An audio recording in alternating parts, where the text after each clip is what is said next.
Hello everyone, this is Khaldun from Kanen Coffee. Today we're going to test this beautiful quick meal Silvano espresso machine. It comes to us for like, it's not warranty actually. When the customer dropped it first time, he complained like the it's not pumping.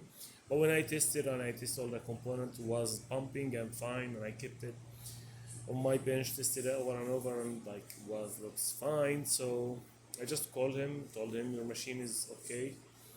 And after he pick it like 4 days after, he comes back with like it's not pumping sometimes. So I kept testing it until it happened while I'm working on it. And when I watched it, it was like this pump.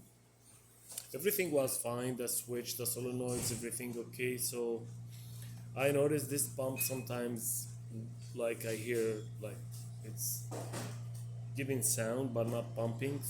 Tiny sound seems like not working. Then it works. Like it's only getting delayed. So it's not very old, but it is what it is. So I just replaced it with a new one, and it's on my bench from early today. Whatever I'm working on, I keep testing it, and nothing happened. It's fine, works perfect, and everything is like functioning perfect on this machine. So thank you for watching.